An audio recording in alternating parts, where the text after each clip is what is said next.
another exciting episode of Hot Mic with Houston and Hogan. I'm the Randy Houston part of this equation, and you are... This is Dave Hogan from Hogan Holler. We still go find that on a map somewhere, aren't we?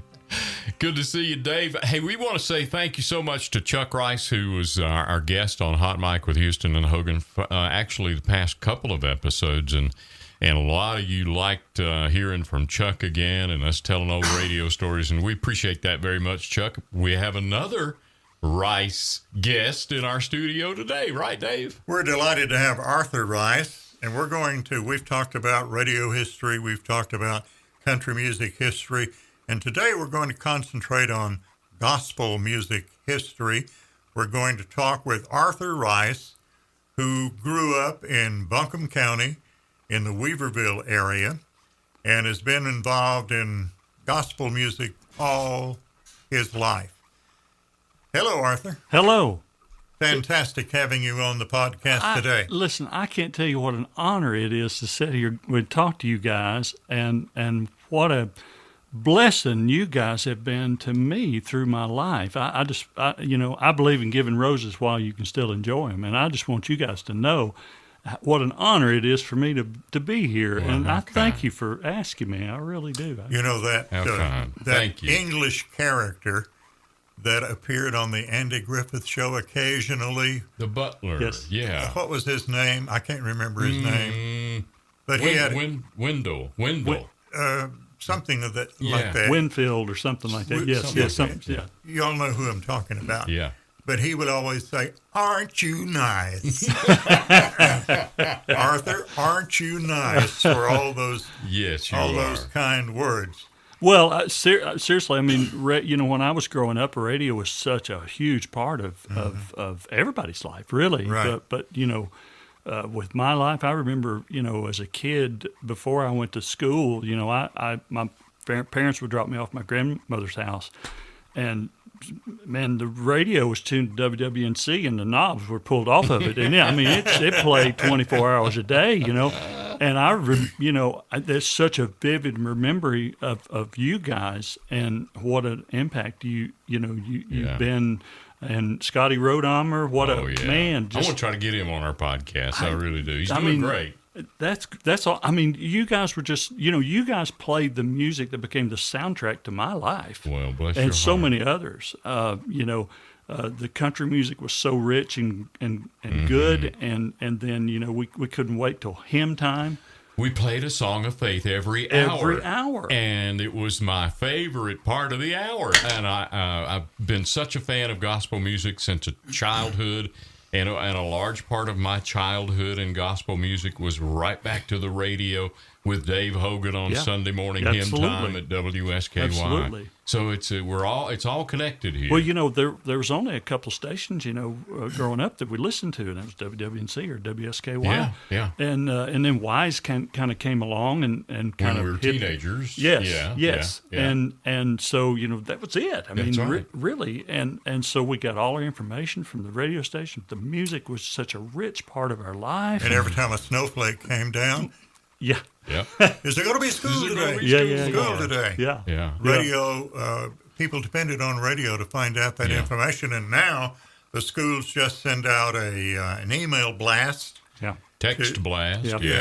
Text, Yeah. and people will find out instantly from the school. But back in those days, radio was it. All the school officials would call the radio station, please announce that such and such a school is going to be closed because of weather today. Yeah. And, of course, the phones at the radio station would ring off the hook, so much so that you couldn't answer the phone.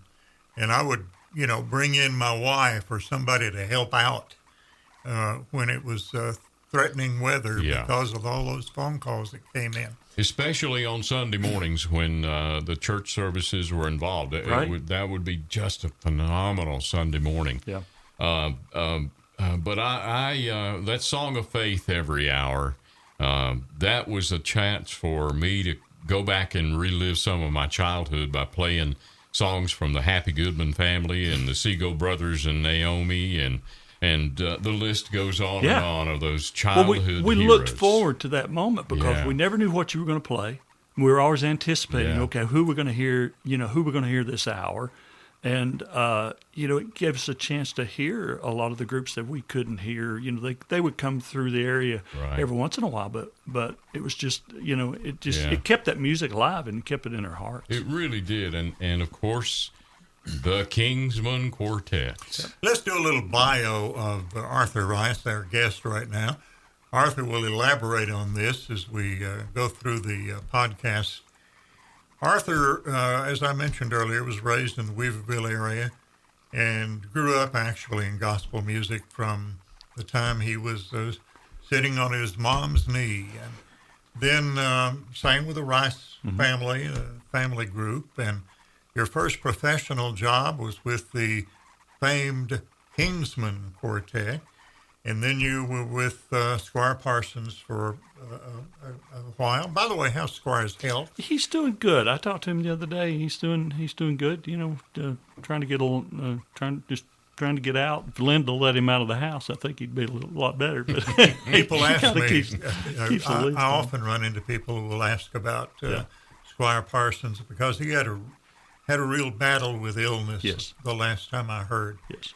And then from Squire, you went with the Kingdom Heirs.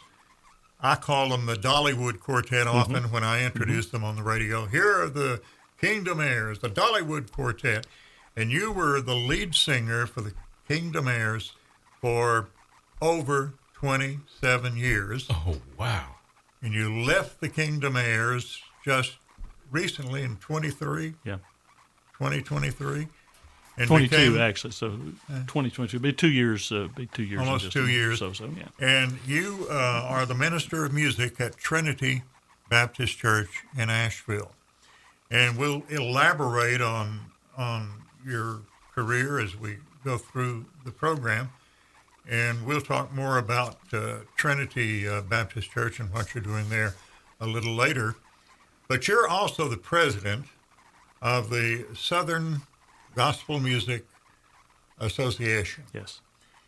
And how long have you been president of the association? I've been president since 2015. I believe it was 2015. I was thinking, driving to our studio today, there are probably people, I'm sure, listening who really don't know much about the finer points of what Southern gospel music is.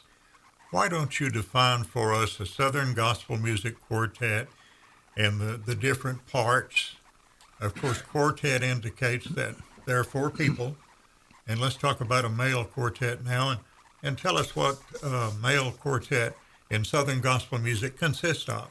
Well, Southern gospel music kind of started back in the 40s and the 50s, really kind of growing very quickly. What it started as was a lot of the publishing companies, songwriters that started these publishing companies that wrote songbooks for churches. They didn't have a way at that time. You didn't have a way of you couldn't send an email or you couldn't send a flyer, and it didn't really have the same impact.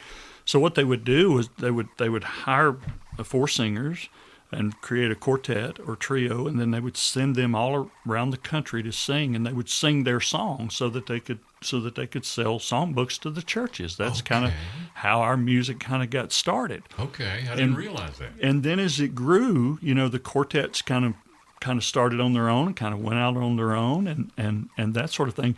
We're talking about radio, the importance of radio, and the Statesmen and Blackwood Brothers really kind of, radio was such an important part of it because they would go into a town for a concert that night. Well, people didn't know who they were. I mean, they were just a group. And they would go in, the guys would check in the motel, and they would rehearse all day, and Hovey would go to the radio station. He would promote, and he would preach, and promote the concert for that night. And that's kind of how Smart. A quartet is made up of a lead singer, which was your part with the Kingdom Heirs. Yes. And what else? Well, you have first tenor, second tenor, or lead singer, baritone singer, and a bass singer. And then most of them had a piano player. So there was usually five, at least five of them in the early days. The lead singer, it kind of depended on the group. The lead singer was kind of the one that carried the melody most of the time. Now, that would switch parts every once in a while, but usually you had one part that carried the melody. And most quartets was the second tenor. Now, if you look at the history of, say, the Inspirations, Archie Watkins, the tenor singer, carried the melody on most of the, so you didn't really classify him as a lead singer, but if you broke it down and made it technical, he was actually the lead singer of that quartet most of the time. I've heard that said many times when people listen to the Inspirations music. Archie's singing lead. Exactly. Exactly. And that's, and then, you have the rich heritage of all the family quartets and family groups that started. Yeah. And there's such a rich history of that. And they kind of carried that music along through the churches and through the local churches and then around regionally. And then a lot of those grew. And so that's kind of how those started. Arthur, I came from a family of gospel music singers as well. And except for me, everybody in my family could either sing or play an instrument or both, except for me. But I hold the world championship in listening. I'm the greatest listener ever. And from the time I was a toddler, I was listening to the radio, all kinds of music, from big band music to gospel music to country music, whatever was on the radio. And you mentioned the Blackwood Brothers and the Statesmen. I remember probably 10 years old, if that old. I remember hearing Walter Winchell talk about the plane crash that took the life of R.W. Blackwood and Bill Lyles, half of the Blackwood Brothers Quartet. I believe that was 1954. I believe it was 1954. I think that's right. And I think I know at the Hall of Fame you have some old clips of the Blackwood Brothers Quartet and the original quartet. Yeah, we have a display of some of the original, and we also have a display of that news article that came out because when at that time, I mean they were as big as anybody. Well, the Blackwood Brothers had just won the Arthur Godfrey Talent Scouts program. Yeah, which is, I guess, the closest thing to it today would be American Idol. American Idol, or The Voice. So they were tremendously popular, and they recorded for RCA Victor, and the Chuckwagon Gang recorded for Columbia. There was, I don't think, a record label exclusively for gospel music at that time. Yeah, there wasn't.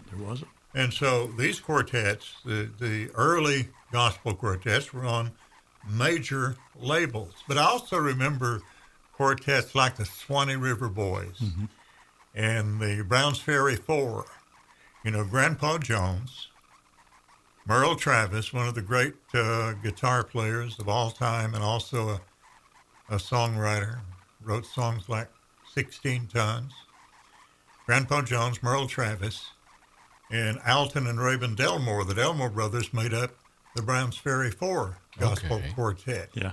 And my dad was a big fan of them, and I was named after Alton. My middle name is Alton, named after Alton Delmore. Wow. So I go way back. As I said, as a listener, I'm the world champion.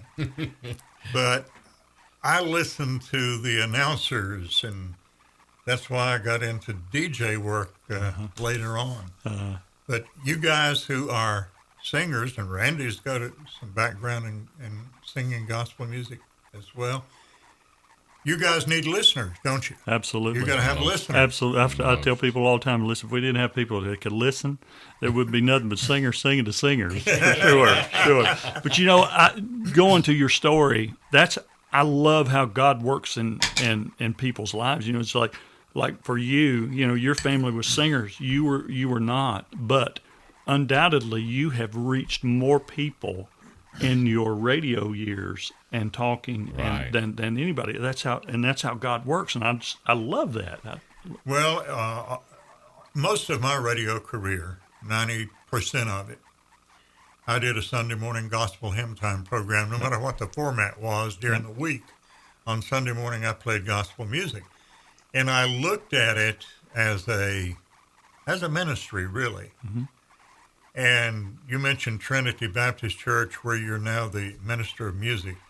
And I remember so many times I worked on Sunday morning, therefore I could not attend church.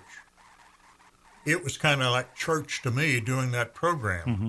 But I would finish the program at 10 or 11 o'clock, and so many times tune in Ralph Yep. and the Senior. Sunday morning radio broadcast Yeah, Ralph from Senior, yes. Trinity Baptist Church. Yeah. And before Ralph Sexton Jr., I remember Ralph Sexton Sr. Yeah. And isn't the current pastor at Trinity the grandson of Ralph Jr., Oh, yes. of really? Ralph Yeah. Jr.? Yeah. And his name is Winston Parrish. Winston Parrish. Yeah. How did you move from the Kingdom Heirs Quartet to Trinity? What was the impetus? What was how did that come about? Well, I grew up in Trinity, and so it's kind of turned full circle. You know, I started at Trinity and kind of did everything else, and then returned. That story it's a wonderful story. I just, a lot of times when God is dealing with you in your life and trying to tell you something, he'll make an uneasy spirit about you, and there's something that he's leading you to do, but a lot of times you don't know exactly what it was. There's so many times you want to go, God, just put me up a billboard and tell me exactly what it is you want me to do. But then what happens is you start seeking his face, and you start studying and seeing, okay, where is he leading? And I was kind of going through that period, kind of really at the end of 2021. And I really didn't understand it. I mean, I loved being a part of the Dollywood family. I loved being a part of the Kingdom Heirs. They had become, that many years. You spend that many years with people, they become family, Oh, yeah. And I loved, and I couldn't understand. I figured one day I would die on stage. That was just kind of, and I never dreamed of doing anything else. But then all of a sudden, I started having this kind of uneasy spirit and felt the Lord was leading. And so finally one day, I was going to the golf course, and I pulled up in the parking lot, and I turned my car off, and I just broke down, and I just started praying. I said, Lord, I don't know what it is that you want me to do. I said, I'm too ignorant to figure it out. You're just going to have to tell me what it is you want me to do. And I didn't more than get that out of my mouth, and my phone was up on my dash, and Pastor Winston's picture popped up on my phone. He was calling me. And I looked around. I thought, well, somebody's reading my emails. I thought this is a joke, And so anyways, I answered the phone, and I said, hello. And he said, brother, man, I just had you on my mind. He said, I was just thinking about you and praying for you. He said, I just wanted to let you know that you're thought of and prayed for. Well, I just broke down and said, told him kind of what was going on and what happened. And he said, well, would you like to have a conversation? And I said, I believe I would. And so that started kind of a 4 or 5 month conversation. And we had actually kind of decided that maybe it would be the end of the year in 20. I would finish the season with the group, and then maybe the first part of 22. But, I found over the years that when you get yourself out of God's way, God doesn't move fast, but he will move quickly at times. And so whenever I kind of submitted myself to, okay, whatever it is you want me to do, that's what I'm going to do. As soon as I got myself out of the way, then he could work. And he just started just rolling. And so it happened a lot, about 6 or 7 months quicker than we thought. Actually, both of us thought we were going to do.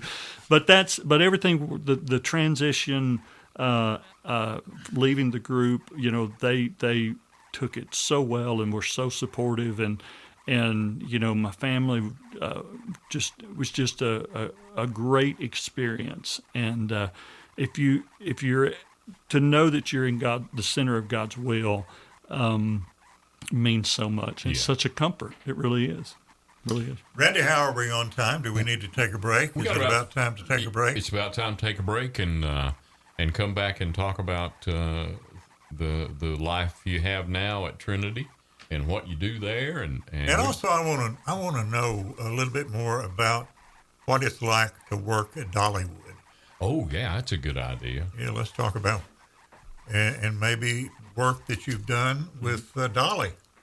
Yep. And what kind of person you found Dolly to be. Oh, yeah. As a result of all those years with the Kingdom Heirs at Dollywood. Absolutely. Oh, that's a great idea.